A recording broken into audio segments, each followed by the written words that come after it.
Bonjour, je suis Mayolek, Disneyphile, et j'ai toujours eu un problème avec Quentin Tarantino. Je sais que ça n'a pas l'air d'avoir de lien avec grand chose, mais écoutez-moi jusqu'au bout. On ne peut nier que Tarantino est passionné par son travail et qu'il se donne à fond dans chacune des scènes qu'il tourne, mais sans trop y réfléchir après coup. En résumé, c'est quelqu'un qui met sincèrement tout son cœur à l'ouvrage, mais pas toute sa tête. Il a créé certaines des scènes les plus marquantes du cinéma, mais dans tous ses films, je n'ai jamais ressenti une grande attention à créer une intrigue bien ficelée du début à la fin. Pulp Fiction est un exemple parlant de scénettes qui s'enchaînent sans lien, enfin si, il y en a, mais ce sont des liens plutôt factices. À mi-film, Inglourious Basterds se disperse complètement du cadre qu'il avait vendu au départ, et ne me lancez pas sur les changements de ton et de genre très dissonants dans Kill Bill qui arrivent presque à me faire oublier l'histoire très simple que ça essaye de raconter. Et quand Tarantino essaye de faire un effort pour connecter les moments de son film, voilà ce qu'on a. Le magot de 11 500 $ qui vous attend patiemment à Candyland est sous la forme d'une prime. J'ai encore l'avis de recherche dans ma poche, je peux te le montrer. Sers-le. Waouh, c'est une putain de chance qu'aucune des personnes qui sait ce que tu as fait ne soit présent pour le voyage, qu'il t'ait laissé porter tes vêtements sans y avoir retiré l'affiche, et surtout que tu aies affaire à deux teubés qui te croient sur parole avec des preuves aussi indirectes au point de te filer un flingue. Comment savoir? À une époque où, comme le film adore nous le rappeler, les Noirs sont considérés comme des sous-hommes. Finesse, vous savez pas depuis combien de temps j'avais envie de la sortir, cette gueulante.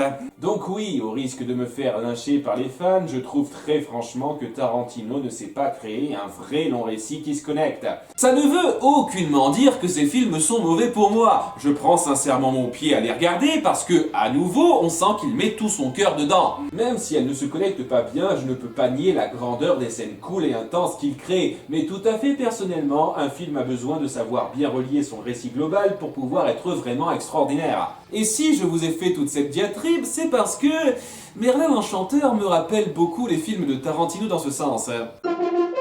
Bon, en termes de ton, c'en est très éloigné qu'on soit bien d'accord. Mais j'ai exactement le même problème, ce film n'arrive pas à relier toutes ces séquences pour créer un récit global vraiment satisfaisant. C'est l'histoire du tout jeune Arthur, un peu forcé d'être pris comme élève par le sorcier Merlin, qui sait lire l'avenir. Peste soit de cette époque retardateur.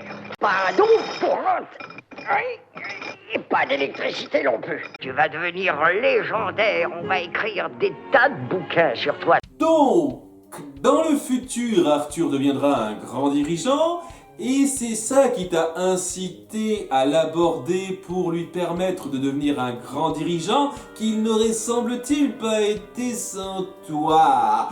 Le roi Arthur et ses chevaliers de la table ronde. La table ronde? Arthur va faire une table ronde parce que tu lui dis, mais tu lui dis parce que tu sais qu'il fera une table ronde. Ah, la narration Ouroboros, un grand classique.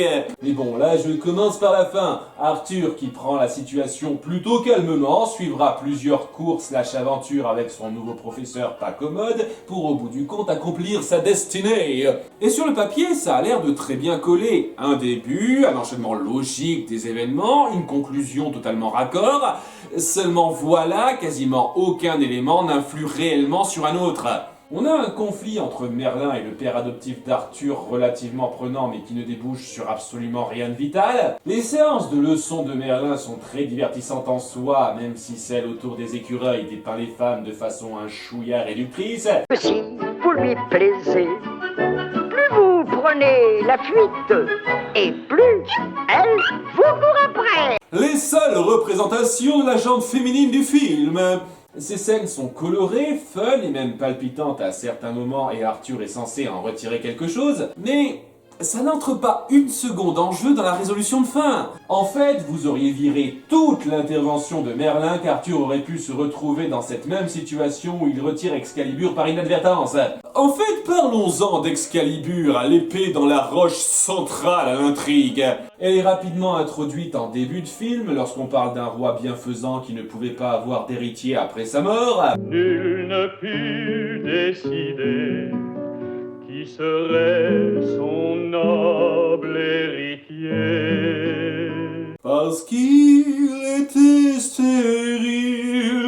Et pendant que le peuple anglais arrivait à vivre sans dirigeant sans que ça ne crée l'anarchie, l'épée magique est tombée du ciel pour désigner le futur roi, et on n'en refait plus du tout mention jusqu'à 5 minutes avant la fin où Arthur la retire complètement nonchalamment. Oui, je ressens complètement le grand accomplissement de notre héros, là. Même lui, il le prend comme une petite contrariété surprise. Ça en est presque comique. Je ne peux pas être roi, Archimède. Ça va, quoi, j'ai déjà mis la table. J'en ai assez fait. Et enfin, on a toute la scène avec la méchante Madame Mime qui ne s'inscrit dans rien du tout. Elle apparaît à 18 minutes de la fin sans jamais avoir été une seule fois mentionnée avant pour disparaître complètement de l'intrigue 9 minutes plus tard. Ce n'est pas la seule méchante Flash de Disney existante, mais là, elle ne s'intègre dans rien. La Reine Rouge apparaît à la toute fin mais joue un rôle vraiment primordial dans la conclusion des aventures d'Alice. Tamatoa a un rôle pivot pour faire avancer l'intrigue. Madame Mime ne se lie à rien du tout et aide très peu à faire progresser l'apprentissage d'Arthur. La seule utilité de sa présence est de fourrer un combat de magie avec Merlin dans le mélange. Et de la faire se marrer à la moindre occasion.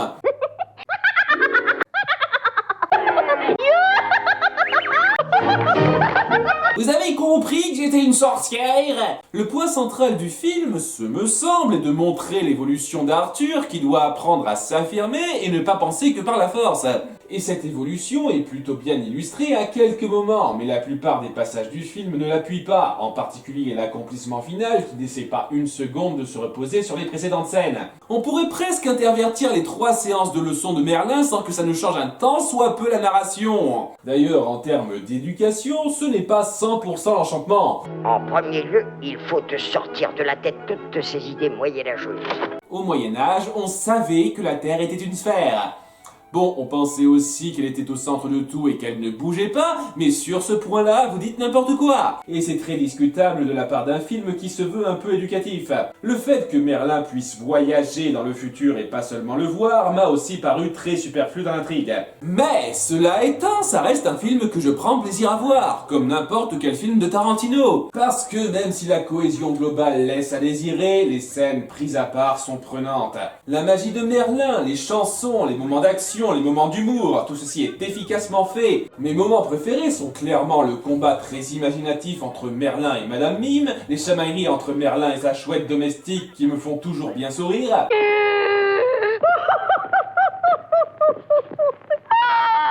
Et la relation entre nos deux héros centraux évolue de façon relativement touchante. Aucun personnage n'est mauvais là-dedans, ils ont tous leurs excentricités qui ne sont pas exagérées à outrance et qui les rendent amusants et relativement mémorables. C'est un film qui a beaucoup de qualités à part, mais un énorme défaut dans sa globalité.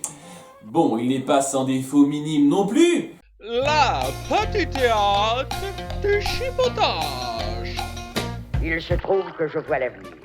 Je suis un enchanteur et un devin.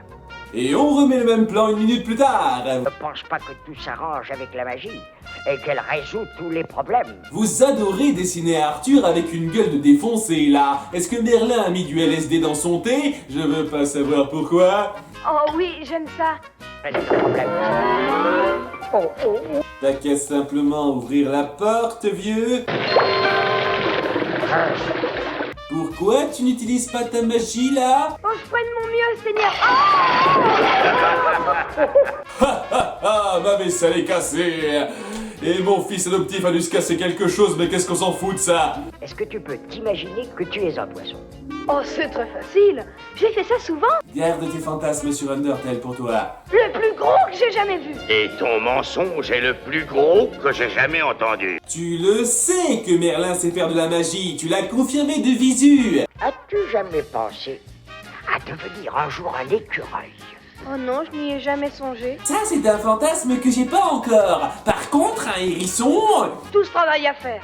Bordel de merde, combien de gens vivent dans ce château? À toi de te débrouiller. La magie ne peut pas résoudre ce problème. Sauf qu'elle le résout 6 minutes plus tard. Et tu prends pas le même ton quand ça t'arrive à toi, espèce d'hypocrite. Slick, snack, snow. T'as pas dit la même formule pour te retransformer toi. À la cassave. Partons à l'attaque, non? Faudrait faire aiguiser ton épée, mon gros. Non. Cette barbe infernale. Tu sais que si ta barbe te gêne tant que ça, tu peux la couper. Tu iras à Londres, petit. Oh, Seigneur! Et une autre animation recyclée. Oh, regardez, c'est elle. Comme on le voit clairement à l'absence de texte. Super boulot les animateurs. Je sais que j'ai davantage insisté sur les problèmes du film, mais il n'en reste pas moins un vrai plaisir de créativité et de légèreté. Une œuvre qui m'a marqué en bien par certains de ses moments et sa façon de vouloir mélanger instruction et divertissement. Arthur est un bon modèle d'enfant sur le principe, le paria qui doit apprendre à se sortir du moule barbare auquel on l'a habitué, et ce de façon souvent ingénieuse. J'aurais juste souhaité que le film se relie un peu plus autour de ça, plutôt que de penser davantage aux moments cool avant de penser à comment bien les intégrer. Il en devient presque équivalent à un recueil de courts-métrages qui n'arrive pas à former un réel long-métrage dans l'âme. Je reprends ce que j'ai dit dans ma critique de Dumbo. Chaque scène d'un film se doit d'être un rouage dans une grande machine pour moi. Sinon, ça perd sérieusement en grandeur. Merlin l'Enchanteur est fun, mais n'atteint aucune vraie grandeur à cet égard. La prochaine fois, nous verrons un film qui sait un peu mieux gérer les scènes disjointes. C'était Mayolek, et n'oubliez pas d'être Disneyphile. Quel que soit ce que vous cherchez, dépend de votre volonté. Allez, garçons, souvenez-vous bien, celui qui ne tente rien n'a rien.